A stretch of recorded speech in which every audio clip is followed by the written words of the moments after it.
Hello बच्चों, hope you all are good and having a great day so far. My name is Gaurav Sharma and you're welcome here. बच्चों इस video में हम लोग बात करेंगे आपके फिजिक्स के चैप्टर की क्लास 10th के, जिसका नाम है इंसान की आंख और उसकी रंगीन दुनिया, यानी कि human I and the colourful world, जिसमें हम लोग बात करने वाले हैं टॉपिक स्कैटरिंग ऑफ लाइट की। एक बहुत इंपॉर्टेंट टॉपिक में से एक है जिसपे कई बार सवाल जो है बोर्ड में पूछे गए हैं। तो हम लोग इस वीडियो में बात करेंगे कि इस टॉपिक से स्कैटरिंग ऑफ लाइट से 3 मार्क्स और 5 मार्क्स वाले क्वेश्चन किस तरह के पिछले बीते कुछ सालों में बोर्ड में पूछे गए हैं। 3 मार्क्स 5 मार्क्स, बिल्कुल सही सुना, जो आपको यह आइडिया देंगे कि बोर्ड में इस टॉपिक से जब इस मार्क्स के सवाल आते हैं तो वो कैसे पूछे जाते हैं। तो वीडियो को आखिरी तक देखिएगा। उम्मीद करूंगा कि मैं आप लोगों की कुछ मदद कर पाऊं और आपको ये वीडियो देखने के बाद इस टॉपिक को आप और भी अच्छे तरीके से ग्रिप अप कर पाए। So without any wasting of time, let's begin this wonderful video. बच्चों, बात करते हैं हमारे पहले क्वेश्चन की। तो देखते हैं पहला सवाल क्या है यहाँ पे जो आपके बोर्ड्स में पूछा गया है या अपकमिंग ईयर में पूछा जा सकता है। 2020 में एक सवाल पूछा गया है टिंडल इफेक्ट के ऊपर, shown by colloidal particles state 4 instances of observing the Tyndall effect. आपने टिंडल इफेक्ट देखा होगा, जब भी लाइट पास होती है थ्रू कोलॉइड से तो उसका जो पाथ है वो हमें विजिबल होने लगता है। कोलॉइड से जब पास होती है तो हमें उसका पाथ जो है वो विजिबल होने लगता है, जिसको हम टिंडल इफेक्ट का नाम देते हैं, है ना जी। तो 4 इंस्टेंसेस बताने, ऑब्जर्व करने टिंडल इफेक्ट के। आपने देखा होगा कई बार कहीं किसी हॉल से या वेंटिलेटर से आपने देखा होगा कि सनलाइट आ रही है तो हमें उसका एक पाथ दिखता है, एक डस्ट पार्टिकल हमें जो है इसमें मूव करते हुए दिख रहे हैं। आपने फॉरेस्ट में कैनोपी से देखा होगा किस तरह से हमें पाथ दिखता है। कुछ वही इंस्टेंसेस के बारे में यहाँ पर भी पूछा गया है, उन्हीं में से कुछ। तो देखिए, जैसे हम क्या कह सकते हैं इसमें कि the phenomena of scattering of light by the colloidal particles, scattering of light by the colloidal particles give rise to Tyndall effects. So when a beam of light strike colloidal particles, जब कोई beam of light, आपने देखा ना, जैसे कि suppose torch की कोई light हो गई, आपने टॉर्च मारी एक तरफ से तो टॉर्च की एक जो लाइट हो गई बीम ऑफ लाइट बना रही है। तो when a beam of light strikes a colloidal particles, the path of the beam becomes visible. जो पाथ होता है बीम का वो कैसा देखने को मिलता है, हमें विजिबल होने लगता है, जिसको हम टिंडल इफेक्ट का नाम देखते हैं। तो हमें पाथ पता लगा कि वो कैसे जा रहा है जब हमने उसको एक कोलाइडल पार्टिकल्स के अंदर डाला। This phenomena can be observed, कहां ऑब्जर्व हो सकता है? Sunlight passes through a canopy of dense forest. देखने को मिल सकता है हमें कि when tiny water droplets in the mist scattered light. तो ये एक कंडीशन हमारी इसमें हुई। दूसरा, टॉर्च लाइट वाला, that is switched on in a foggy environment. कभी आप करके देखिएगा तो जब आपने उसको ऑन किया उस टॉर्च लाइट को उस फॉगी एनवायरनमेंट में, so light rays are visible after being scattered by the fog particles. तो वो जो फॉग पार्टिकल्स हैं उनसे टकराने के बाद क्या होगा, वो लाइट हमें विजिबल होती हुई दिखेगी। ध्यान रखिएगा, हमारे सराउंडिंग एयर में। एक ये पॉइंट हो गया।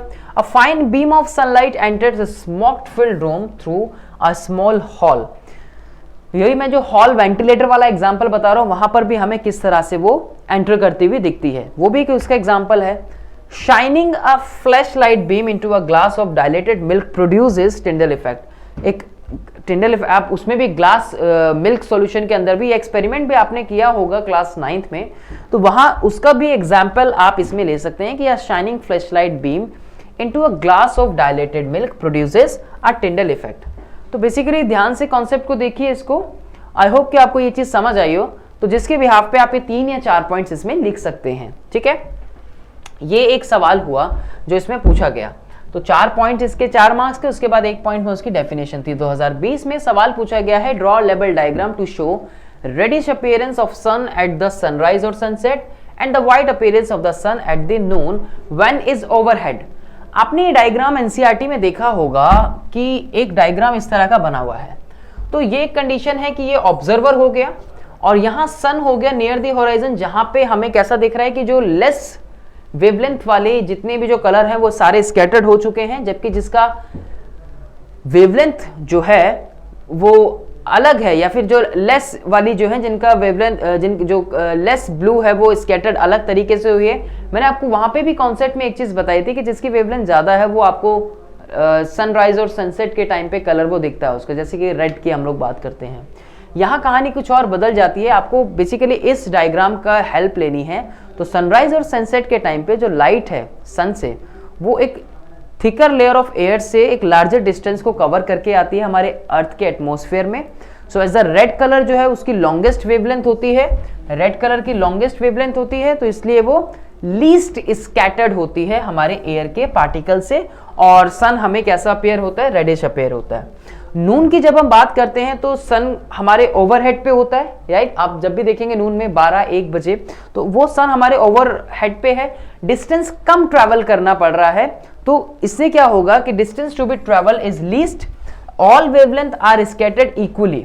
सारी जितनी भी वेवलेंथ है, ये की लाइन है इसकी, और जितनी भी जो वेवलेंथ है वो इक्वली स्कैटर्ड कर रही हैं, जिसकी वजह से हमें उसका कलर कैसा दिखता है, वो व्हाइट अपीयर होता है एक्चुअली, जो उसका कलर होता है।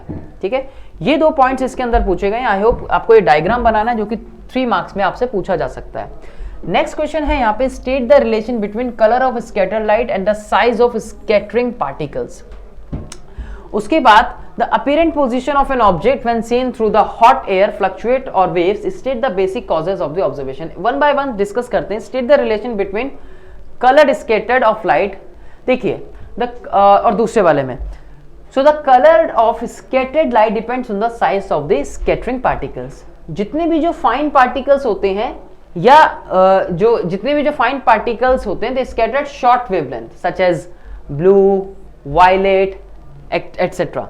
जितने भी जो लार्ज साइज पार्टिकल्स होते हैं वो स्कैटर्ड करते हैं किसको, लॉन्गर वेवलेंथ्स को, जैसे कि रेड कलर। तो ये एक डिफरेंस यहाँ पे पूछा गया है इसमें, इस सवाल में, कि state relation between colour of scattered light and the size of scattering particle.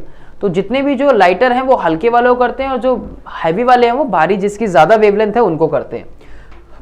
आपने देखा होगा कई बार कि जब कहीं खाना बन रहा होता है, या फिर कहीं आप समोसे खा रहे हैं, या फिर आपने समोसे बनते हुए देखे हैं, स्पेशली हलवाई की दुकान पे, वहां देखा होगा आपने कि एक आपको अजीब सी अपीयरेंस, एक फ्लक्चुएट करता हुआ कुछ दिखता है ना।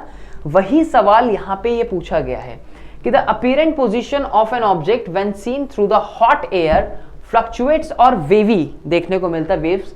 State the basic cause of this observation. होता क्या है कि जो आपकी जो गर्म एयर होती है ना, जो हॉट एयर होती है, तो बेसिक कॉज क्या है इसका, बेसिकली देखो कि ऑब्जर्वेशन इन एटमॉस्फेरिक रिफ्रैक्शन की वजह से हो रहा है ये, as hot air is less denser than the colder air.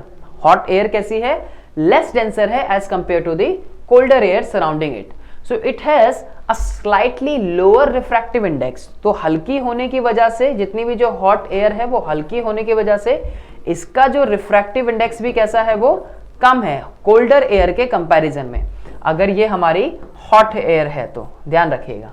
ठीक है जी। So since the physical condition of the refractive medium in air is not stationary, एक जगह कोल्ड कंडीशन है, दूसरी जगह वहां पे हॉट एयर जो वो बन रही है, हमारे एटमॉस्फेयर में ठंडा है, लेकिन वहां उस कढ़ाई के पास, उस हलवाई के जहां पे वो समोसे बना रहा है, वहां पे ये हॉट कंडीशन देखने को मिल रही है। तो एक जैसी पोजीशन नहीं है, इस वजह से हमें जो वहां पे हम देखेंगे वो हॉट एयर जो है वो कैसी दिखती है, वो फ्लक्चुएट करती हुई दिखती है। ठीक है, अलग अलग रिफ्रैक्टिव इंडेक्स होने की वजह से, अलग अलग मीडियम बनने की वजह से वो हमें फ्लक्चुएट होती हुई दिख रही है। जैसे आपने स्टार्स वाली कंडीशन में पढ़ा, वो एक रेयर मीडियम से आ रहा है, वो एक डेंसर मीडियम में जा रहा है, तो वहां हमें वो तब भी वो फ्लक्चुएट होता हुआ दिखा। इसी तरह से यहाँ पर भी ये अलग अलग 2 मीडियम बनने की वजह से ये हमें कैसा देखने को मिल रहा है, अलग अलग रिफ्रैक्टिव इंडेक्स बनने की वजह से हमें ये फ्लक्चुएट होता हुआ दिखता है। आई होप कि आपको ये चीज समझ आई हो। Complete the path of the light when it passes through the 2 identical prism placed in it.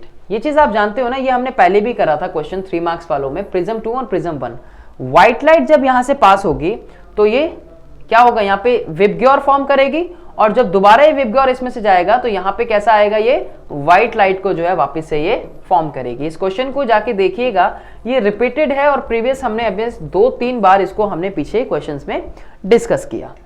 चलिए नेक्स्ट क्वेश्चन जो हमें कहता है, नेक्स्ट क्वेश्चन हमें क्या कहता है, यहाँ पे 2015 में सवाल पूछा गया है कि विद द हेल्प ऑफ लेवल diagram explain why sun appears reddish and the sun rise at the sunset repeated. अभी पीछे हमने इसके डायग्राम को समझा बच्चों, तो एक बार आप जाके उसको देखिएगा। ये वाला जो डायग्राम था वही लॉन्गेस्ट वेवलेंथ वाली कहानी, कैसा दिखेगा, शॉर्टेस्ट वेवलेंथ की वजह से कैसा दिखेगा, ब्लूइश दिखेगा, ये चीज आप उसमें वहां पे समझिएगा।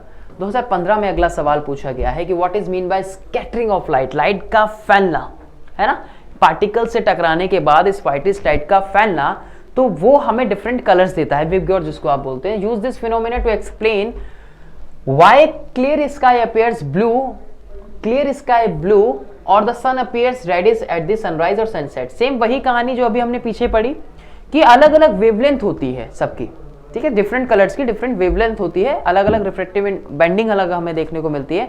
सो phenomena by which beam of light is redirect in many direction when it interact with a particle of matter is known as scattering of light। फैलना कलर्स का बेसिकली, बीम ऑफ लाइट का रीडायरेक्ट करना अपने accordingly और अलग अलग directions में जाना, डिफरेंट फिर कलर्स शो करना।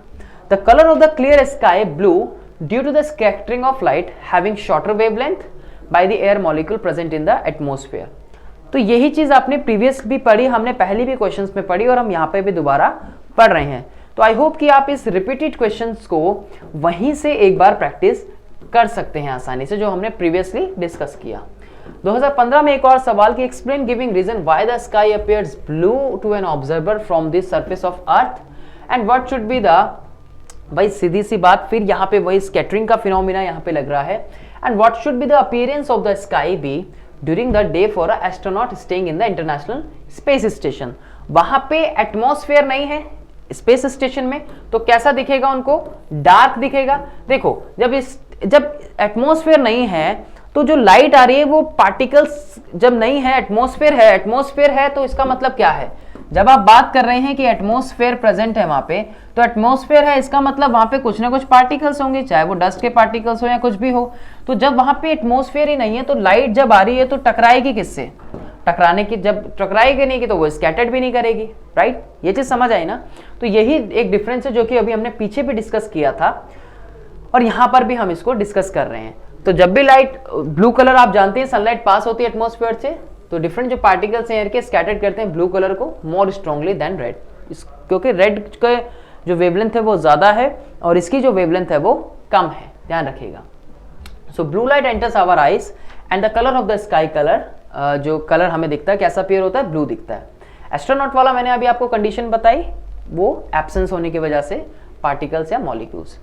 अनदर क्वेश्चन 2013 में यहाँ पे पूछा गया है, state the difference in colours of the sun observed during sunrise and sunset and noon, give an explanation.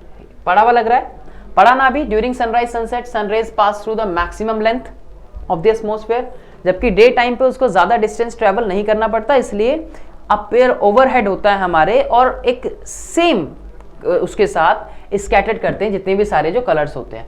So during sunrise and sunset the sun rays pass through the maximum length of the atmosphere, ज्यादा distance travel करता है sunrise और sunset के time पे।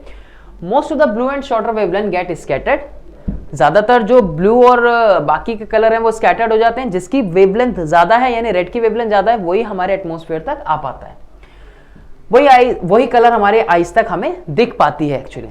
सो that is why the sun observe during sunset and sunrise appear red. Noon के time पे जब हम बात करते हैं तो distance to be travel at is least, कम डिस्टेंस ट्रेवल करना पड़ता है, तो जितने भी जो वेवलेंथ हैं तो स्कैटर्ड होती है equally and sun appears white, क्योंकि ओवरहेड आ जाता है ना रीजन। प्रीवियस क्वेश्चन में भी हमने इसके बारे में डिस्कस किया था, वहां पे जाके देख सकते हैं। तो चलिए पहला सवाल हमें क्या कहता है वो देखते हैं। 2018 में ये सवाल जो है वो बना है और 3 या 5 नंबर में ये बन सकता है। Why does the sun appear reddish early in the morning? हम लोग ये जानते हैं, अभी प्रीवियस क्वेश्चंस पे भी हमने बात की कि अर्ली मॉर्निंग क्यों हमें ऐसा दिखता है। लाइट एक रेयर टू डेंसर मीडियम के अंदर आ रही है, डिफरेंट एटमॉस्फेरिक कंसेंट्रेशन जो रिफ्रैक्शन है वो चेंज होने की वजह से हमें वो कैसा दिखता है, हमें रेडिश कलर का दिखता है ना, कि जब लाइट रेयर टू एक डेंसर मीडियम के अंदर आ रही है तो वो एक अलग तरीके का फिनोमिना जो है वो शो करती है। ये चीज आप लोग जानते हैं, अभी हम इसको डिस्कस करते हैं। So will this phenomena can be observed by an astronaut on the moon, give reason to justify your answer. देखिए यहाँ पे रेफर करने के लिए बोला गया है हमें, तो मैंने जैसा कि आपको बताया कि क्यों हमें सन अपीयर होता है रेडिश। तो सन जैसे कि मान लीजिए बिलो हॉराइजन है, मैंने हॉराइजन को डिस्कस किया है हमने प्रीवियस कुछ वीडियोस के अंदर कि हॉराइजन क्या है और ऐसा क्यों दिखा है, बहुत बार हमने डिस्कस किया इसको। तो बेसिकली इसमें क्या है कि जब लाइट आ रही है आपके एक रेयर टू डेंसर मीडियम के अंदर, तो वो बेंड करेगी टुवर्ड्स सी नॉर्मल। ये चीज आप जानते हो ना, सबसे ज्यादा जो वेवलेंथ होती है वही कलर हमारे पास तक पहुंच पाता है। बाकी के जो कलर्स हैं वो यानी कि जो बाकी के जो कलर्स हमें दिखते हैं एक्चुअली, जिसमें हम विबग्योर के बारे में बात करते हैं, जब हम बात करते हैं विबग्योर के बारे में, तो इनका जो वेवलेंथ है वो कम होने की वजह से, इनकी जो वेवलेंथ है वो कम होने की वजह से ये स्कैटर्ड हो जाते हैं, पहले ही ये स्कैटर्ड हो जाते हैं अलग से ही। और जो वेवलेंथ जिसकी ज्यादा है, यानी कि रेड कलर की वेवलेंथ जो ज्यादा है, वो ही हमारे पास तक यहाँ पे इस एटमॉस्फेयर में पहुंच पाता है, जिसके बारे में हमने प्रीवियस अपनी वीडियोस में भी डिस्कस किया है। तो आप चीज उस चीज को जाके वहां पे देखिएगा, समझिएगा। तो सन अपीयर कैसा होता है, हमें रेडिश अपीयर होता है अर्ली इन द मॉर्निंग। तो ये चीज हमने उसके अंदर पढ़ी थी ना, चलें ध्यान रखिएगा। तो यही चीज आपको एक कहां पे देखने को भी मिलती है भाई, मॉर्निंग में भी देखने को मिलती है और आपको इवनिंग में भी देखने को मिलती है, यानी कि सनराइज के टाइम पे भी देखने को मिलती है और सनसेट के भी टाइम पे आपको देखने को मिलती है। तो ड्यूरिंग सनसेट और सनराइज सन कहां पे होता है, एक चीज और इसमें ध्यान रखिएगा, नियर दी हॉराइजन होता है। कहां पर होता है, नियर दी हॉराइजन आपको देखने को मिलता है। एक चीज ये इसके अंदर ध्यान रखिएगा। तो सन लाइट को जो ट्रैवल करना पड़ता है, ऐसे में क्या ट्रैवल करना पड़ता है, क्या बताया था मैंने उसमें कि ऐसे में सनलाइट को लार्जर डिस्टेंस या लार्जेस्ट डिस्टेंस जो है वो ट्रैवल करना पड़ता है, लार्जेस्ट डिस्टेंस ट्रैवल करना पड़ता है। तो इस लार्जेस्ट डिस्टेंस ट्रैवल करने की वजह से जिसकी वेवलेंथ ज्यादा वो ही यहां तक पहुंच पाएगा, लार्जर डिस्टेंस ट्रैवल करना पड़ता है। तो जिसकी ऐसी कंडीशन में ड्यू टू दिस जितने भी जो आपके जो शॉर्टर वेवलेंथ वाले जो कलर्स हैं या पार्टिकल्स हैं, वो पहले ही अदर दूर हो जाते हैं, पहले ही अलग हो जाते हैं, यहां तक पहुंच ही नहीं पाते।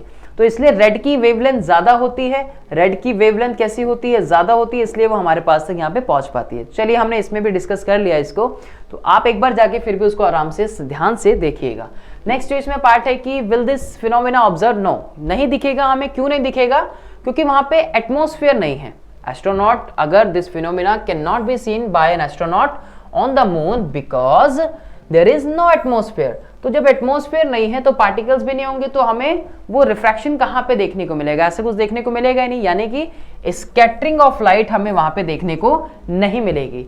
तो किसी भी एस्ट्रोनॉट को इस तरह से कलर वो देखने को नहीं मिलता। आई होप कि आपको ये चीज समझ आई हो।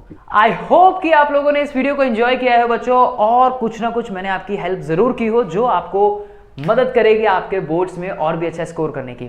अगर आप इस चैनल पर नए हैं बच्चों और ऐसी हजारों वीडियोस देखना चाहते हैं, हर रोज हमारे साथ जुड़े रहना चाहते हैं, तो चैनल को सब्सक्राइब कीजिए और आई बटन पे जाके क्लिक कीजिए, जिससे कि आपको ये आइडिया लग जाए कि ऐसा ऑसम कंटेंट जो है वो और कहीं नहीं, सिर्फ यही है। तो देर किस बात की है, नहीं हो तो सब्सक्राइब करो, और अगर आपको वीडियो पसंद आई तो इसको लाइक करके अपने दोस्तों के साथ शेयर करना ना भूलें।